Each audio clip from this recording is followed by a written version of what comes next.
तो भगवान शंकर को श्रावण प्रिय है, एक कारण कहा कि मंथन में जो विष निकला उस विष का पान किया और भगवान देवताओं ने मिलकर भगवान शंकर का जलाभिषेक किया।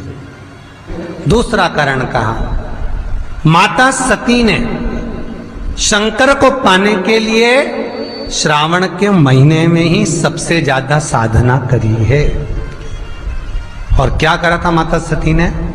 एक बालू का, मिट्टी का शिवलिंग बनाती थी, प्रतिदिन शिवलिंग का निर्माण करती थी और शिवलिंग का निर्माण कर कर उसकी पूजन कर कर अर्चना कर कर उसका विसर्जन करती थी सती माता। और माता सती का नियम था भगवान शंकर को पाने के लिए शिवलिंग का। तो हमारे यहाँ शिव महापुराण में लिखा है कि पार्थिव शिवलिंग का निर्माण होना चाहिए, और पार्थिव शिवलिंग का निर्माण करना है तो उसके लिए भी वर्णन करा गया। ब्राह्मण श्वेत मट्टी के शिवलिंग का निर्माण करे, वैश्य पीली मट्टी के शिवलिंग का निर्माण करे, क्षत्रिय लाल मट्टी के शिवलिंग का निर्माण करे और शूद्र काली मट्टी के शिवलिंग का निर्माण करे। कितना बड़ा शिवलिंग बनाना चाहिए? अगर हम पार्थिव शिवलिंग का निर्माण कर रहे हैं या हमारे घर में हम कोई मूर्ति रख रहे हैं या हमारे घर में हम कोई मूर्ति को विराजमान कर रहे हैं तो उस मूर्ति का भाव कितना बड़ा होना चाहिए? तो कहा, जमीन पर अपने हस्त कमल को रखकर अंगूठे को ऊंचा कर कर देख लो, बस इतनी बड़ी मूर्ति घर के अंदर होना चाहिए। चाहे वो लड्डू गोपाल की हो, चाहे वो दुर्गा भवानी की हो, चाहे वो राम जी की हो, शंकर जी की हो, कृष्ण की हो, जिसकी रखना हो, बस इतनी बड़ी मूर्ति घर के अंदर होना चाहिए। क्यों? इससे बड़ी अगर मूर्ति होती है तो जैसे मंदिर में सेवा होती है उतनी सेवा की उसको जरूरत पड़ती है, और अगर इससे छोटी मूर्ति होती है, जितनी छोटी होगी उतनी सेवा कम करना पड़ती है। तो मूर्ति जितनी छोटी होगी उतना सुख प्रदान करेगी, उतना आनंद देगी। पर श्रावण के महीने में यदि आप रोज शिवलिंग नहीं बना सकते तो पूरे महीने में एक बार शंकर का शिवलिंग का, पार्थिव शिवलिंग का निर्माण करना चाहिए, जरूर करना चाहिए। और पार्थिव शिवलिंग का निर्माण कर कर उसकी आराधना, उसकी अर्चना, उसकी पूजन करना चाहिए। नमः शिवाय, ओम नमः शिवाय, ओम नमः शिवाय, नमः शिवाय। पार्थिव शिवलिंग का जब भी निर्माण करें, किसी थाली में या पात्र में, जिसमें भी आप निर्माण कर रहे हैं, उस पार्थिव शिवलिंग को बनाने से पहले उसके अंदर, पात्र के अंदर एक बेलपत्र रखे। बेलपत्र क्या? आपको कथा में कल कहा था, बेलपत्र का वृक्ष माता पार्वती के नयन अश्रु से प्रकट हुआ है, और रुद्राक्ष का वृक्ष शंकर भगवान के नयन अश्रु से प्रकट हुआ है। तो बेलपत्र रखकर फिर उसके ऊपर शिवलिंग का निर्माण करें, फिर उसके ऊपर शिवलिंग, उसका लाभ आनंदित होगा, उसका सुख आनंदित होगा, वो आनंद फल देने वाला होगा। कई लोग सीधे थाली में शिवलिंग बना देते हैं। माता पार्वती के हस्त कमल पर शिवलिंग का निर्माण है महाराज, हस्त कमल सुख देने के लिए। तो भगवान शंकर के शिवलिंग का निर्माण करें। माता सती ने भी किया। यही श्रावण के महीने में माता सती शंकर भगवान के शिवलिंग का निर्माण करती है, पूजन करती है, अर्चना करती है। फिर शाम के समय उस शिवलिंग को मस्तक पर स्पर्श कर कर जलाशय में, कुंड में, जल में, बावड़ी में, कुएं में, तालाब में उसका विसर्जन करती है मां। दूसरा कारण कहा, सती शंकर को इसी श्रावण में रिझाई थी, इसलिए शंकर को श्रावण अति प्रिय है। कि पहले आती है नवमी, फिर आवेगी एकादशी, देवसोनी। तो भंडारिया नवमी का मतलब क्या होता है? भंडारिया नवमी का स्मरण क्या होता है? अभी आपको कहा था 9 जगह पर बेलपत्र चढ़ती है। भंडारिया नवमी का मतलब ही यही है कि भगवान विष्णु सोने जाने से पहले नवमी तिथि के दिन 9 बेलपत्र भगवान शंकर को समर्पित कर कर भगवान शिव के मंदिर में बैठकर भगवान शंकर की आराधना कर कर भगवान विष्णु लक्ष्मी जी के साथ अपनी सृष्टि का कार्यभार 4 महीने के लिए शंकर जी को सौंप देते हैं भंडरिया नवमी के दिन। और एकादशी के दिन से, देव सोनी एकादशी के दिन जब भगवान सोते हैं, उस दिन से भगवान शंकर पूरे कार्यभार को देखते हैं। पूरे कार्यभार, जब कार्यभार सौंपा गया, भगवान शंकर सृष्टि का संचालन करने लगे, तब ब्रह्मा और विष्णु ने आकर शंकर जी की आराधना यही श्रावण के महीने में करी थी कि आपने पूरा कार्य अच्छे से संभाला, इसलिए शंकर को श्रावण अति प्रिय है। यह तीसरा कारण है शंकर को श्रावण प्रियता का। अब शिव महापुराण की कथा करिए कि शंकर को श्रावण प्रिय चौथा कारण वर्णन करा कि ये कारण भगवान शंकर की आराधना माता पार्वती ने बाल्यपन से करी, खूब करी, खूब दिल से करी। ये कहते हैं कि अगर 1,00,000 बेलपत्र समर्पित कर रहे हो और तुम्हारे पास में अगर वो बेलपत्र नहीं है तो तुम 1,00,000 मत चढ़ाओ, आप तो 1 बेलपत्र, परंतु वो बेलपत्र भी पूर्ण तरह से साफ, सुंदर, सुरक्षित, खंडित ना हो, वो मुझे समर्पित करो। 1 चावल का दाना चढ़ाओ पर वो खंडित ना हो, 1 फल चढ़ाओ वो खंडित ना हो, 1 पुष्प चढ़ाओ वो खंडित ना हो। शिव कहते हैं मेरे हाथों से मेरा पुत्र खंडित हो गया था, उस दिन से मैंने वचन दिया है माता पार्वती को कि खंडित वस्तु स्वीकार नहीं करूंगा और ना खंडित दूंगा।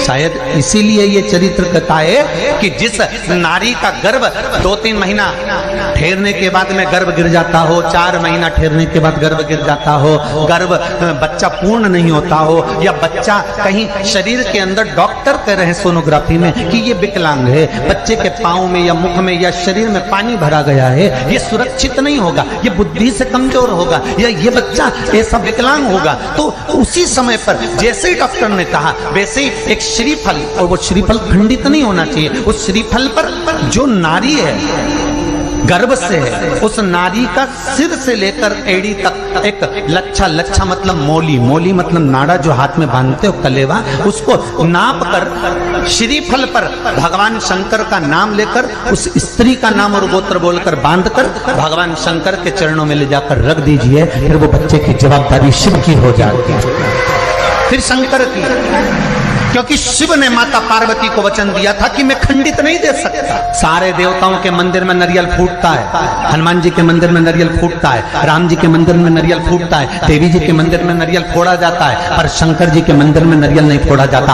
आखा की आखा दिया जाता है कि पूर्ण दीजिए, बेलपत्र पूर्ण दीजिए, फल पूर्ण दीजिए, 1 चावल का दाना भी दे रहे हो तो पूर्ण दीजिए। उसमें एक और अच्छी बात है, बहुत ध्यान लगाकर सुनिएगा जरा, जितने आस्था चैनल पर सुन रहे हो, यूट्यूब पर सुन रहे हो, फेसबुक पर सुन रहे हो, या इस पंडाल में श्रवण कर रहे हो, बहुत सावधानी से ध्यान दीजिएगा।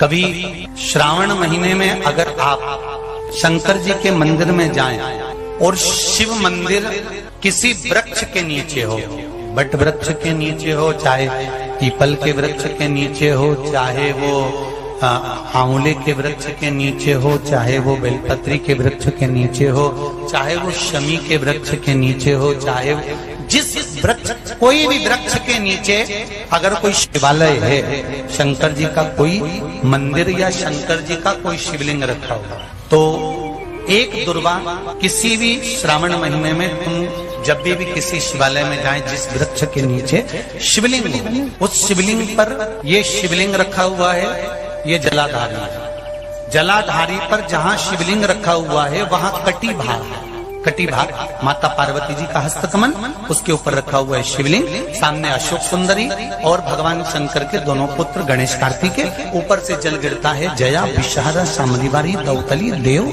ये भगवान शंकर की 5 बेटियां। तो जो कटी भाग, इस कटी भाग पर अगर मात्र एक दुर्वा समर्पित कर जिसकी किडनी या लीवर डैमेज हो रहा हो, काम नहीं कर रहा हो, या किडनी लीवर में कोई तकलीफ हो रही हो, या डायलिसिस चल रहा हो, तो मात्र एक दुर्वा उस कटी भाग पर श्रावण महीने में समर्पित कर कर उस दुर्वा के 7 टुकड़े कर कर 7 दिन प्रतिदिन सुबह के समय पर उसको चबाकर खा लेने पर या निगल जाने पर धीरे धीरे धीरे धीरे डायलिसिस बंद होने लगता है और किडनी लीवर अपना काम करना प्रारंभ कर देते हैं। एक दुर्वा, कितनी दुर्वा? एक दुर्वा, मात्र एक दुर्वा। शंकर भगवान पर चढ़े हुए जल जब नीचे की ओर आता है, जिस जगह पर जल गिरता है उस जगह पर मात्र एक दुर्वा अपनी कामना कर कर इस शरीर के सुख के लिए शंकर भगवान के जल गिरने वाले स्थान के पास में अवधूतेश्वर महादेव के नाम से रख दी जाती है, तो जिंदगी में कभी बड़ी बीमारी नहीं आती। उसी तरह इससे रोग को समाप्त करने के लिए दुर्वा का प्रयोग किया गया। आप लोगों ने पूर्व में जो शिव महापुराण की कथा कुबेरेश्वर बाबा की धरा से करी थी, वो आप लोगों को ध्यान में होगा। दुर्वा कैसे उत्पन्न हुई थी, दुर्वा का महत्व क्या है, कितनी दुर्वा चढ़ाना चाहिए, कैसी दुर्वा चढ़ाना चाहिए, दुर्वा की उत्पत्ति कहाँ से हुई है, दुर्वा तोड़ने के बाद पानी में डालने के बाद फिर हरी हो जाती है, इसका क्या कारण है, दुर्वा गणेश जी को क्यों चढ़ाई जाती है, शंकर जी को दुर्वा किस स्थान पर चढ़ाई जाती है, ये सारी कथा आपको पूर्व में इसी कुबेरेश्वर बाबा के पावन धरा से सुना चुके हैं, जो टीवी पर डली हुई है। कभी आपने नहीं सुनी हो तो यूट्यूब पर से दुर्वा शिव महापुराण की कथा आप निकाल कर उसको श्रवण कर सकते। उसमें वर्णन किया है कि इस दुर्वा का महत्व क्या है, दुर्वा का क्या। मात्र एक दुर्वा शिवलिंग पर चढ़े हुए जल जहां से नीचे की ओर गिरता है, उस जगह पर मात्र अपने शरीर की कामना करते हुए भगवान से रोग मुक्ति के लिए एक दुर्वा अगर समर्पित कर दी जाए तो कोई बड़ी बीमारी जिंदगी में आ ही नहीं सकती, ग्रहण ही नहीं पा, मतलब ग्रसित नहीं कर सकती। श्रावण के महीने की श्रावण शिव महापुराण की कथा सुन रहे हो, एक बात दिल से बताना, जितनी सौभाग्यवती माताएं होती हैं ये संक्रांति पर भी 13 चीजें दान करती हैं, 14 चीजें दान करती हैं। बीच में कोई 16 सोमवार का उद्यापन करेंगी तो भी सुहाग की सामग्री देंगी, उद्यापन करेंगी तो भी सुहाग की सामग्री देंगी, कोई कार्य करेंगी तो भी सौभाग्य की सामग्री देंगी। सौभाग्य की सामग्री का दान क्यों किया जाए, सौभाग्य सूचक वस्तुओं का दान क्यों किया जाए, सौभाग्य की वस्तुएं क्यों प्रदान करी जाती है, क्यों दी जाती है, उसका कारण क्या है।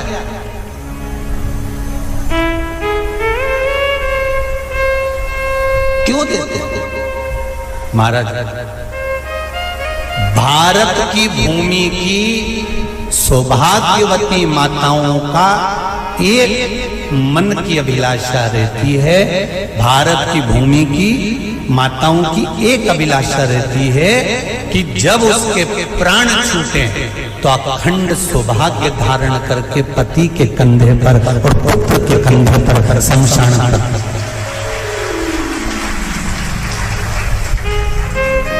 ये भारत की भूमि की माताओं की सोच है, उनके मन का संकल्प, उनके मन का भाव।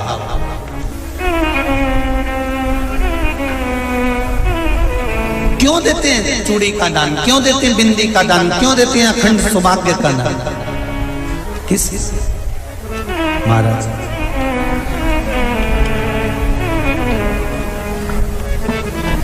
मेरे हाथों में भर भर के चूड़ी रहे,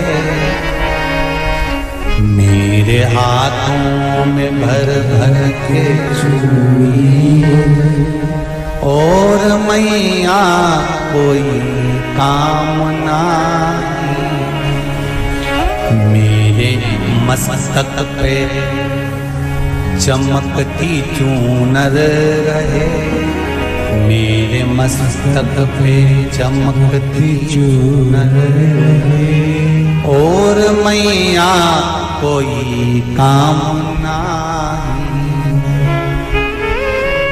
मेरी मांगों में भर भर के सिंदूर रहे, मेरी मांगों में भर भर के सिंदूर रहे, और मैया कोई कामना नहीं, मेरे पाँव में बिछुड़ी का जोड़ा रहे।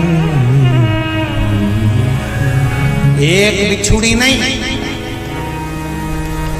कितनी? 2, 3, 4, 5, एक एक पाँव में जोड़े से बिछुड़ी होना चाहिए। केवल एक नहीं, सिंगल नहीं। वो तो आजकल का फैशन हो गया महाराज, जो केवल एक बिछुड़ी धारण कर लो उसी में फैशन दिखे।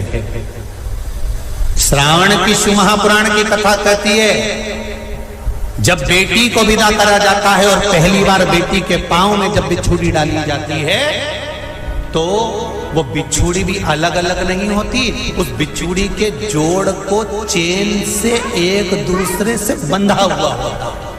बोला सही है कि गलत है? जितने आस्था चैनल पर कथा सुन रहे हैं, जितने फेसबुक पर सुन रहे हैं, यूट्यूब पर सुन रहे हैं, सुन लेना कि मेरे भारत की माताओं का जब पाणी ग्रहण संस्कार किसी बेटी का होता है, उसके पांव में जब पहली बार बिछुड़ा पिनाया जाता है, बिछुड़ी पिनाई जाती है, तो वो बिछुड़ी भी एक दूसरे से बंधी हुई होती है, चेन से बंधी हुई होती है। उसको अलग अलग वाली बिछुड़ी शादी के मंडप में नहीं पहनाई जाती। क्यों? जैसे ये बिछुड़ी एक दूसरे से पांव में बंधी हुई है, तुम्हारी जिंदगी अंतिम श्वास तक ऐसी ही बंधी की बंधी है। यही बनना चाहिए। वो तो अब माताओं ने थोड़ा सा फैशन चेंज कर दिया, अब पांव में ज्यादा बिछुड़ी नहीं पहनती, गड़ती है, चुभती है, एक बिछुड़ी धारण है। महाराज पर नहीं, बिछुड़ी भी 2 हो, जोड़े से। हमारी माताएं, भारत की भूमि की जो माताएं हैं, ये चूड़ी भी हाथ में पहनती है तो जोड़े से पहनती है। बोलो जैसा सही है कि गलत है? एक अकेली चूड़ी माताएं हाथ में धारण नहीं करती हैं। अगर भारत की भूमि की संस्कारित माताएं हैं और भारत की भूमि की सभ्यता और संस्कृति को जानती है तो अकेली चूड़ी नहीं, जोड़े की चूड़ी पहनेगी, 2 चूड़ा डालेगी, 4 डालेगी, 12 डालेगी, पर सिंगल नहीं, अकेले। श्रावण के महीने की शिव महापुराण की कथा, जिसका नाम है श्रावण शिव महापुराण की कथा, ये कहती है कि पार्वती जी ने और गंगा जी ने ये चतुर्मास में जितना सौभाग्य का दान दिया है, उनके बराबर दुनिया का कोई व्यक्ति इतना सौभाग्य का दान नहीं दे सकता जो माता गंगा और पार्वती दोनों दान दे रहे हैं।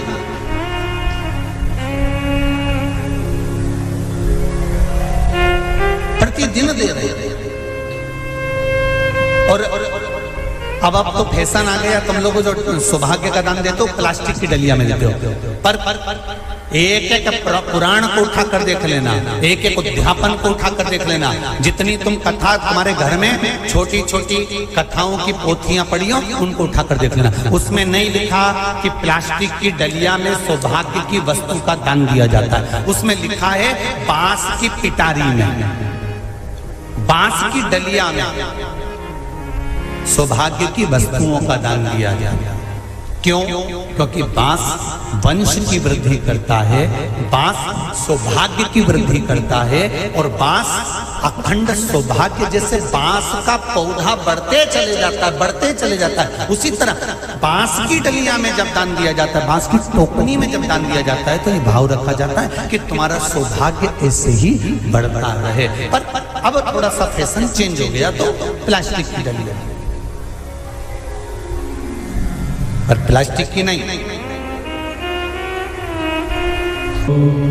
तो गंगा मैया और पार्वती मैया चतुर्मास के अंतर्गत जो त्योहार पड़ता है, चतुर्मास के अंतर्गत जो व्रत पड़ते हैं, ये किसी दूसरे के नहीं है। तीज का व्रत माता पार्वती का, छठ का व्रत माता पार्वती का, चतुर्थी का व्रत माता पार्वती का, ये सारे व्रतों की शुरुआत गंगा और पार्वती ने अपने बल से